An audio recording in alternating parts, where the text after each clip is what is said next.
વિદ્યાર્થી મિત્રો, remind classes ની અંદર આપનું હાર્દિક સ્વાગત છે. ફરી પાછા આપણે નવા વિડિયો સાથે, નવી ઉર્જા સાથે આપણે મળ્યા છીએ. આગળના તમે ઘણા બધા વિડિયો જોયા હશે. આ વિડિયો તમને ગમ્યા પણ હશે. વધુમાં વધુ લોકો સુધી તમે શેર પણ કર્યા હશે. લાઈક, શેર અને સબસ્ક્રાઇબ પણ કર્યું હશે. તો એવા જ નવા વિડિયો સાથે આપણે ફરી પાછા મળ્યા છીએ. નવા વિડિયોની અંદર રિમાઇન્ડ ક્લાસીસ ની અંદર વિષય ગણિત ધોરણ 10 પ્રકરણ નંબર 13 આંકડા શાસ્ત્રની અંદર ગયા વખતે આપણે માહિતી મેળવી હતી કે ખૂટતી આવૃત્તિ શોધવાના દાખલા ગણ્યા હતા. જે આપણે મધ્યસ્થ આધારિત ખૂટતી આવૃત્તિના દાખલા ગણ્યા હતા. હવે જે માહિતી મેળવવાની છે તો એની અંદર જે મધ્યસ્થ વર્ગની જે તમે આવૃત્તિ મેળવી હતી એમાં આપણે વર્ગો પણ શોધવાના હતા. ગયા એક્ઝામ્પલ ની અંદર જોયું તેમ. તો આ ફરી પાછું એવું જ એક્ઝામ્પલ લઈને આવ્યો છું, પણ એમાં જે વર્ગો આપેલા હતા એથી ઓછી આપેલા હતા અને આની અંદર જે વર્ગો આપેલા છે એથી વધુ આપેલા છે. તો હવે આ રીતથી એક્ઝામ્પલ કેવી રીતે ગણી શકાય, તો એના માટે નવું એક એક્ઝામ્પલ લઈને આવ્યો છું. તો આપણે બધા સાથે મળીને આ એક્ઝામ્પલને સોલ્વ કરીએ. એક્ઝામ્પલની રકમ છે આપેલ થી વધુ આવૃત્તિ વિતરણ પરથી બહુલક શોધો. હવે તમારે શોધવાનું છે બહુલક. તમને જે વર્ગો આપેલા છે એથી વધુ આપેલા છે. ગયા એક્ઝામ્પલ ની અંદર થી ઓછી આવૃત્તિ વાળા વર્ગો હતા. તો હવે આમાં આપણે કેવી રીતે વર્ગો શોધવા એના વિશેની માહિતી આપણે મેળવીએ. તો વર્ગોમાં આપણે શું કરતા તો કે વર્ગોમાં પહેલા વર્ગ લંબાઈ જોતા. વર્ગોમાં પહેલા વર્ગ લંબાઈ જોતા. વર્ગ લંબાઈમાં કેટલી છે તો કે 10 થી 20, 20 થી 30. તો આ તમને 10 10 નો ગેપ છે. જે આ વસ્તુમાં તમને 10 10 નો ગેપ લાગે છે તો એવી જ રીતના આપણે શું કરવાનો 10 નો ગેપ રાખીને વર્ગો બનાવવાના છે. તો અહીંયા તમે થી વધુનો દાખલો ગણો છો એટલે 10 થી શું આવશે તો કે 10 થી 20, કારણ કે વધુ કીધું છે. ઓલામાં થી ઓછી હતું એટલે આપણે શું જતા હતા પાછળ, એટલે કે એની આગળની સાઈડ જતા હતા.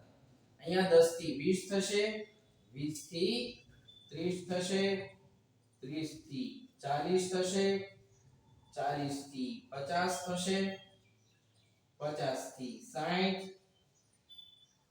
60 થી 70 અને 70 થી 80. તો મેં તમને વાત કરી એમ થી વધુ હતું એટલે આપણે 10 થી આગળની બાજુએ ચાલ્યા. ગેપ કેટલાનો હતો તો કે 10 નો, એટલે આપણે 10 થી 20 લીધા. એવી રીતના 20 થી 30 લીધા. બધાયમાં 10 10 નો ગેપ છે એટલે વર્ગોમાં પણ 10 10 નો ગેપ રાખવો પડશે. બરાબર. હવે તમને કીધું કે થી ઓછી હોય કે થી વધુ હોય એવા કોઈ પણ પ્રકારના દાખલા હોય એમાં તમને ડાયરેક્ટ સંચય આવૃત્તિ આપેલી હશે.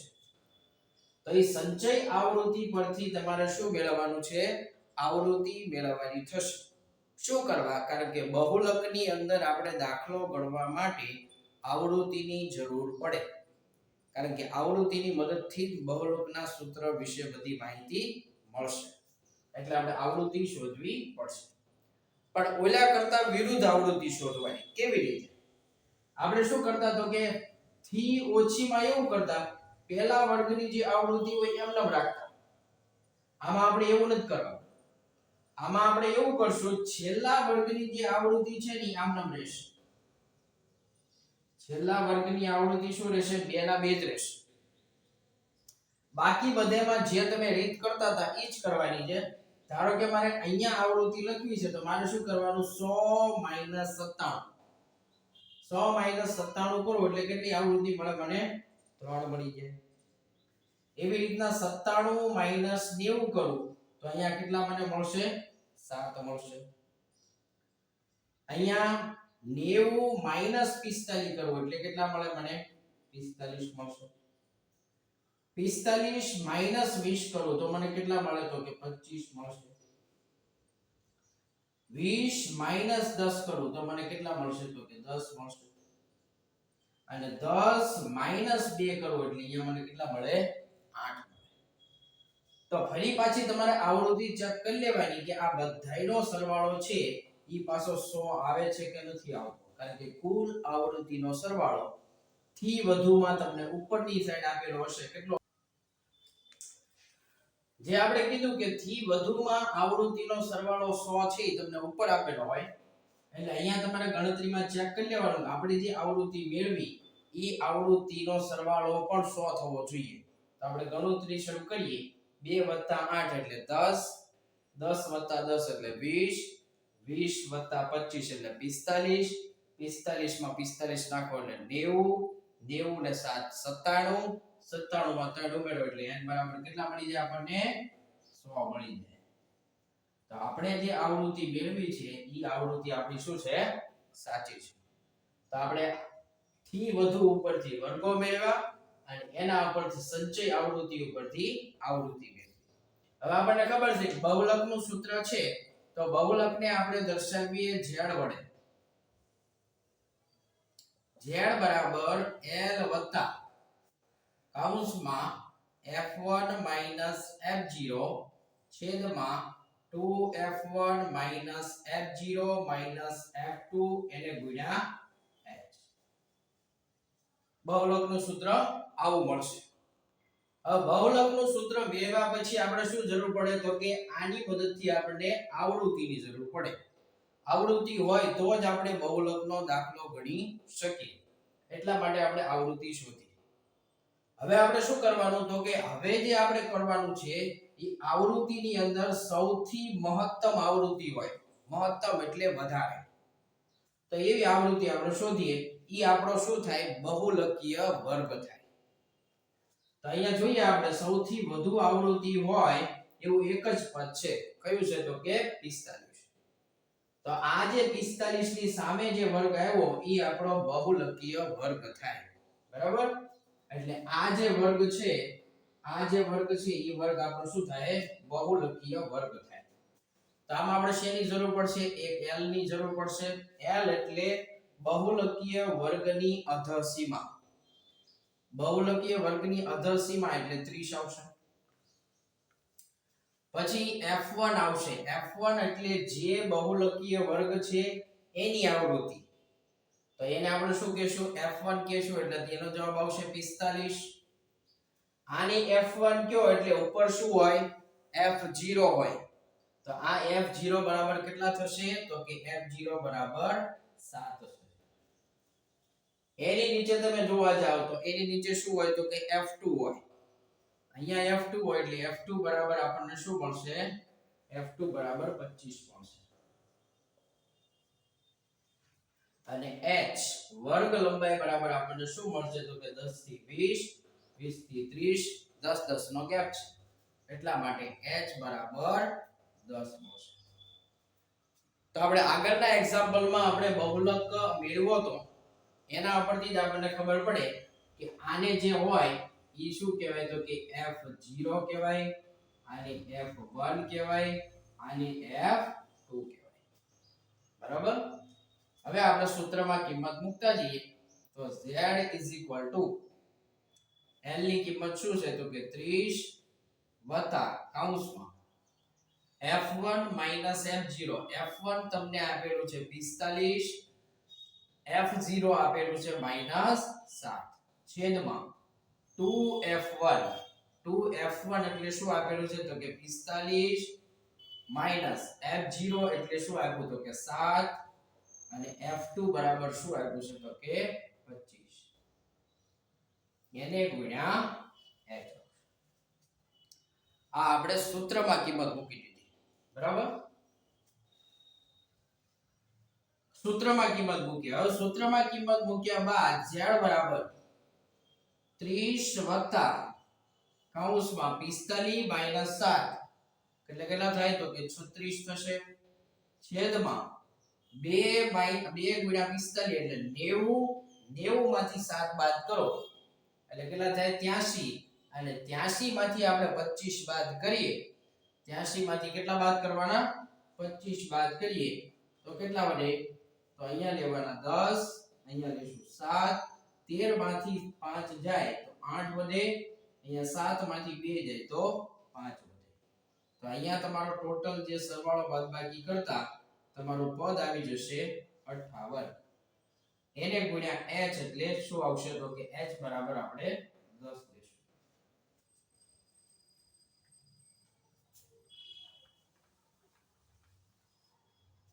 ફરી પાછું z બરાબર 30 વત્તા 36 ગુણ્યા 10 એટલે કેટલા થાય 360 થાય છેદમાં 58 થાય. આનો તમે ભાગાકાર કરશો 360 ભાગ્યા 58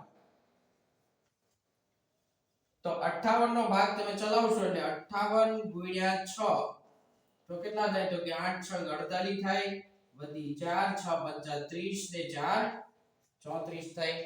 તો 58 ગુણ્યા 6 કરશો એટલે તમારો ભાગ ચાલશે 348.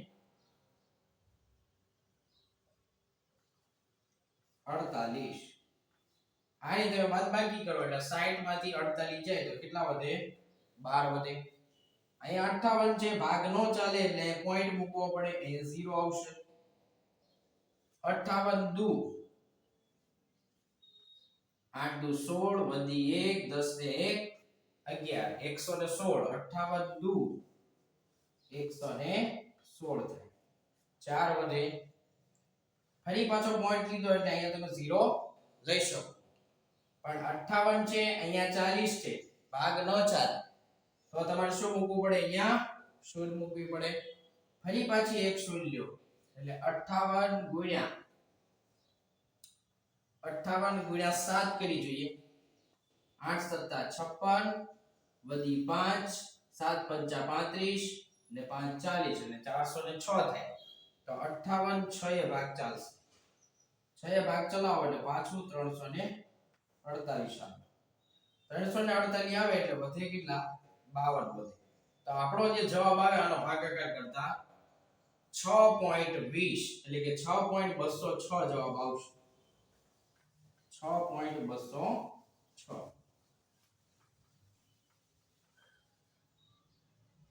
તો 30 વત્તા 6.206. હવે આ બંનેનો સરવાળો કરીએ એટલે z બરાબર તમને મળી જાય 30 વત્તા 6 એટલે કેટલા થાય 36.206.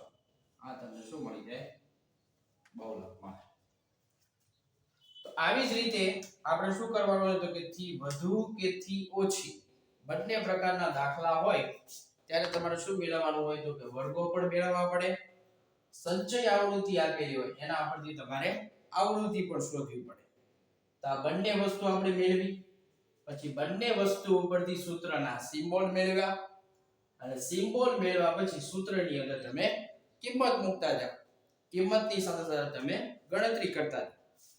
તો આ એક્ઝામ્પલ પણ તમને વધારે ખૂબ જ સારું લાગ્યું હશે. તો હવે તમને આ બધા જ એક્ઝામ્પલ આપણે એક્ઝામ્પલની સાથે સમજાવ્યા સૂત્રની મદદથી સમજાવ્યા. તો આ તમને બધા જ વિડિયો તમને ગમ્યા હશે. હવે આ બધા જ વિડિયો તમને ગમ્યા હોય આ બધા જ વિડિયો તમને સમજાઈ ગયા હોય અને તમને કઈ ડિફિકલ્ટી લાગતી હોય કે કઈ પૂછવા જેવી બાબત લાગતી હોય તો તમે કોમેન્ટ કરીને અમને જણાવો તો વધુ વિડિયોમાં અમે કઈ નવું એડ કરવું હોય તો અમે કરી શકીએ. તો આ વિડિયોને વધારે લોકો સુધી પહોંચે વધારે સ્પ્રેડ થાય એટલા માટે દરેક વિદ્યાર્થી છે એ આ વિડિયોને લાઈક શેર અને સબસ્ક્રાઇબ કરે.